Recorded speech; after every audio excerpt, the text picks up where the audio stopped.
Welcome to another video. और ये jujutsu Kaisen के सीजन 2 का एपिसोड 15 का रिव्यू। तो चलिए जानते हैं कि क्या हुआ कहानी में आगे जुजुत्सु काइसेन के। तो जिसकी शुरुआत होती है डोमेन में हुए होल से, जिससे वो लोग बाहर जाने की सोच रहे थे। पर तभी वो एंट्री मारता है टोजी, जिसके बारे में कहा जाता है कि वो था एक ऐसा शख्स जिसको मिला था कर्ज जेनिन क्लैन का उसके जन्म के साथ ही, जो बिल्कुल भी कर्ज कास्ट नहीं कर सकता, जो इन सबके सामने यहाँ एंट्री मारता है। और जिससे उम्मीद थी कि वो यहाँ आते ही पहले कर्ज टूल लेगा, क्योंकि वो कर्ज इस्तेमाल नहीं कर सकता। जो लेता है माकी का कर्ज टूल और उसको उछाल देता है हवा में, जिसके लिए उसने कर्ज का इस्तेमाल नहीं किया। वो उसकी प्योर रॉ स्ट्रेंथ थी, जो माकी से कहीं ज़्यादा होती है, जिसको ये दद्दू भी पहचान पाते हैं। तो टोजी इस दुनिया में आया उस दादी माँ के कर्ज की वजह से, जो उनके मरने के बाद भी एक्टिव है, जो बेसिकली काम करती है तब तक जब तक कि जिस होस्ट के अंदर इसको होस्ट किया गया है उसकी कर्ज एनर्जी ख़त्म ना हो। पर जहाँ टोजी बिल्कुल भी कर्ज का इस्तेमाल नहीं करता, तो कोई चांस ही नहीं कि उसकी होस्ट की कर्ज एनर्जी खत्म हो और ये टेक्निक अंडू हो। तो उसकी तकनीक की वजह से जब तक ये वैसल, मतलब जिसके अंदर इसको होस्ट किया गया है, टूटता नहीं, तब तक ये इंटैक्ट रहेगा और मारता रहेगा अपने रास्ते में आने वाले कर्ज या जिसको वो चाहे उसको।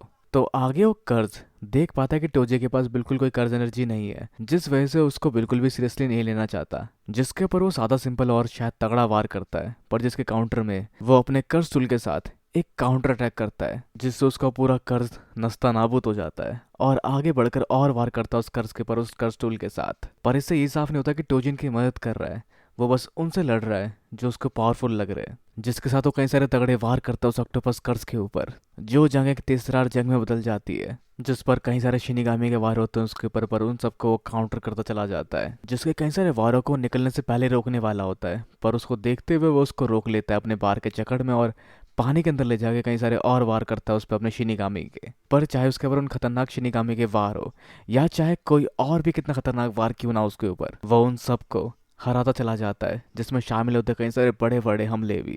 जहाँ उस ऑक्टोपस को एक किनारे कर वो काफ़ी तेज उसके नज़दीक पहुँचता चला जाता है और एक और वार करता है उस ऑक्टोपस के ऊपर, जहाँ बिना कर्ज का एक शख्स इस कर्ज स्पिरिट की बैंड बजा देता है, जिस पर पूछती है माँ की आखिर कौन है ये, जिस पे ये दद्दू कहते हैं ये एक भूत है, जो आगे उन नन चक्स को घिस घिस कर पहना कर देता है।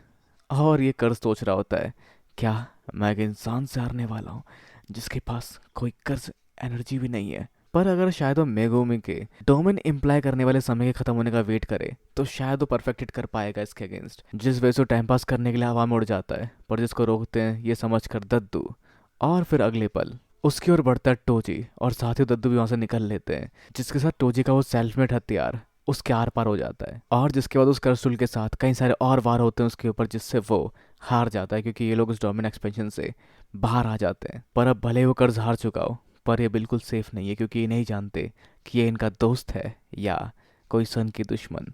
तो जहाँ तभी अगले पल फुशिकुरो बाहर गिरना शुरू हो जाता है, जिसको लेकर निकलता है अपने साथ टोजी, जो बिल्कुल नहीं समझ पाता कि वो यहाँ बाहर कैसे आया। पर अंदर भी खतरा कम नहीं होता, क्योंकि वहाँ आ जाता है जोगो, जो सच में काफ़ी पावरफुल है, जो हमें दिखाता है रेंज गुजू सतारू की शक्तियों की, जिसके आगे ये लोग भी डरते हैं, क्योंकि ये काफ़ी आसानी से यहाँ पर इन तीनों को एक एक करके मार देता है। पहले बारी आती है ननामी की, फिर माखी और फिर दद्दू भी अपने तेज़ रफ्तार के बावजूद ज़्यादा देर तक नहीं बच पाते और उसकी बारों के चपेट में आकर तहस नहस हो जाते हैं। तो खैर आगे यहाँ जोगो का ध्यान जाता है सुकुना के फिंगर रिलीज के बारे में, जो यहाँ शिबुया के स्टेशन में कहीं हुआ है, जो करती है दो लड़कियां, जो तदोरी को सुकाना की उंगलियां खिलाती है, जिससे तदोरी के चेहरे पर सुकाना की मार्किंग आनी शुरू हो जाती है। पर वो अभी हावी नहीं हो पाता। जहाँ जोगो वहाँ पहुँच जाता है और पूछता है लड़कियों से कि कितनी उंगली तुमने इसको खिलाई, जो कोई जवाब नहीं देती। जो अपना हमला उनके ऊपर करने जा रहा होता है, जो अपना शायद कर्ज या फ़ोन वाला कर्ज इस्तेमाल करती है, पर उसके अगेंस्ट जो के हमले पहले हो जाते हैं और शायद उन दोनों को जला देता है। तो खैर आगे वो इस्तेमाल करता है गैटो की थ्योरी, जो उसने दी थी इस तरह से कि अगर हम 20 की 20 उंगली भी खिलाते सुकाना की इतादोरी को, तो वो कंट्रोल ट्रांसफ़र नहीं करेगा तब भी सुकाना को। पर ऐसा तब होगा जब वो 20 उंगली एक दिन में एक करके खाए।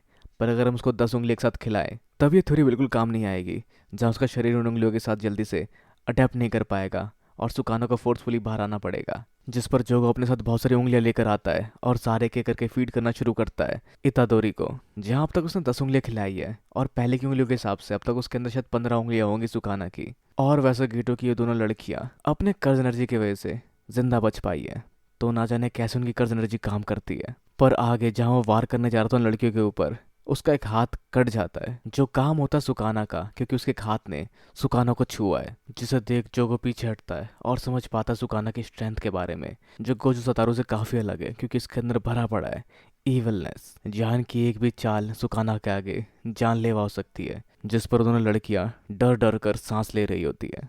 जहाँ आगे सुकाना उनकी तरफ बढ़कर कहता है कि तुम्हारा सर कुछ ज़्यादा ही ऊंचा है, जिस पे लोग झुक जाते हैं। जहाँ उसके बाद उसका एक वार होता है जो लगता है थोड़ा सा जोगो को, क्योंकि उसका सर अभी भी थोड़ा ऊंचा होता है। तो अब आगे वो बात करना शुरू करता है उन दोनों लड़कियों से, जिन दोनों ने उसको एक उंगली फीड की।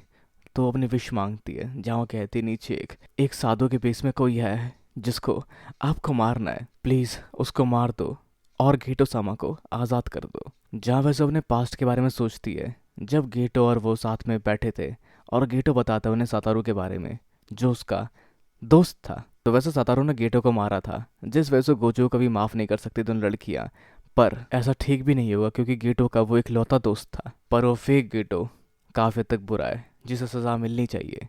जहाँ आगे एक लड़की कहती है कि हमें दूसरी उंगली की लोकेशन पता है, जो शायद मेरे हिसाब से उसने गलती और तौहीन कर दी थी सुकाना की, जिस वजह से सुकानन की और ना सुनकर या मानकर इनमें से एक को मार देता है, क्योंकि इन्हें क्या लगता है वो एक उंगली के लालच में इनका कहा सुनेगा।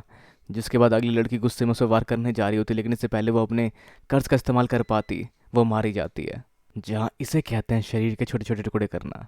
जिसके बाद अगली बारी आती है उस कर्ज स्पिरिट की, जिससे पूछते कि तुम्हें क्या चाहिए, जो कहता है मुझे कुछ नहीं चाहिए, हमारा मंसूबा था आपको रिजर्व करना, पर शायद आप कुछ समय के लिए, जब तक ततोरी का शरीर जद्दोजहद करता है। तो जहाँ वो सोचता सुकाना और इतादोरी के बारे में, जहाँ पास्ट में अब तक वो कोई भी पैक्ट साइन नहीं कर पाया इतादोरी के साथ, क्या ये वो सच में नहीं कर पाया। जहाँ आगे सुकाना से कहता है कि आप पैक्ट साइन कर लीजिए उसके शरीर पर काबू करने के लिए, क्योंकि यहाँ इतादोरी के बहुत सारे दोस्त हैं, तो वैसा करने के बहुत सारे तरीके हैं। पर सुकाना कहता है नहीं, मुझे वो नहीं करना, मेरे पास खुद के कुछ प्लान है। पर साथ ही सुकाना समझ पाता है इन सब की डेस्परेशन उसको अपने साथ मिलाने की।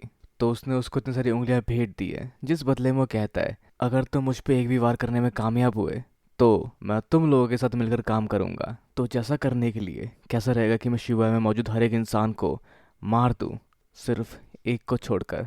तो जहाँ जो वो ये पैक्ट समझ पाता है और पूछता सुकाना से आप अपनी बातों से पीछे तो नहीं हटेंगे।